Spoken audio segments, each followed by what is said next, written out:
always being a fan of things that are mysteries, urban legends. We all want to see what's behind the door. I've always been a fan of classic horror movies, Bela Lugosi, Boris Karloff, the old black and whites. As far back as I remember, I've loved watching those kind of movies. My first trip to New Orleans, we took a walking historical tour at night, and the tour ended at the old Ursuline convent. And from there, the legend of the Lost Reflection just started percolating in my mind. The legend of the convent is that the third floor of the convent has been sealed shut for 300 years. The mystery that surrounds why has it not been reopened for 300 years? Why does the tour only go to the first and second floor?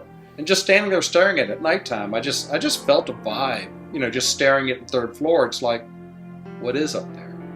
That's part of that nighttime experience in New Orleans where you're down in Jackson Square and the fortune tellers are out. Just that whole magical feel. There's a darker side to it. That whole inspiration, that's where the Lost Reflection actually starts. It starts in Jackson Square. It starts with Stella LaRue. She's a fortune teller.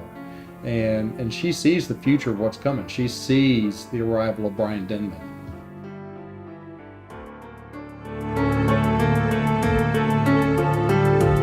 Brian Denman's he's a retired mercenary. He's a disciplinarian, CIA. But there's a mystery about his past that not even he's privy to.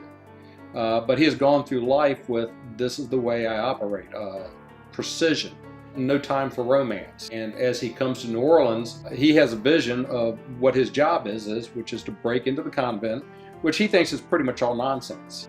A man like this just doesn't believe in vampires, ghosts, witches. When he comes to New Orleans, his job is just to simply break into a building, which is no big deal, find out, go up there, videotape, take pictures of whatever's on the third floor, and then get the heck out of Dodge and collect his paycheck. When he gets into the third floor of the convent, though, what he finds out is life-changing for him.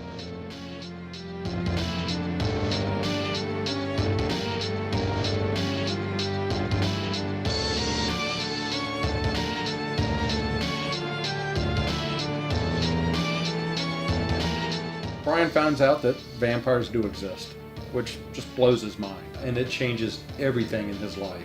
The result of breaking into the convent is that he has set these people free, these women, the casket girls.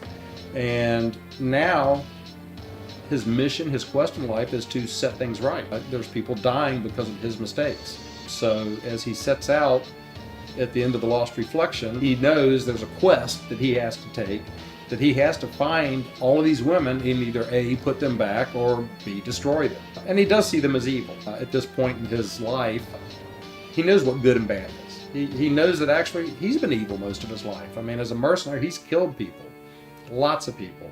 Rounding up a bunch of vampires and killing them is not a big issue to him. But as he does, he starts to realize that maybe they're not all bad. Maybe some of these women actually seem to have a desire to coexist peacefully. The story leaves New Orleans, it goes to New York. Some of the women have actually left, the vampires have left New Orleans and moved to New York. And in New York, there's a cult, and it's growing, and it's evil. And so at the end of the book, there's this epic battle where he has to destroy this cult that is really his fault.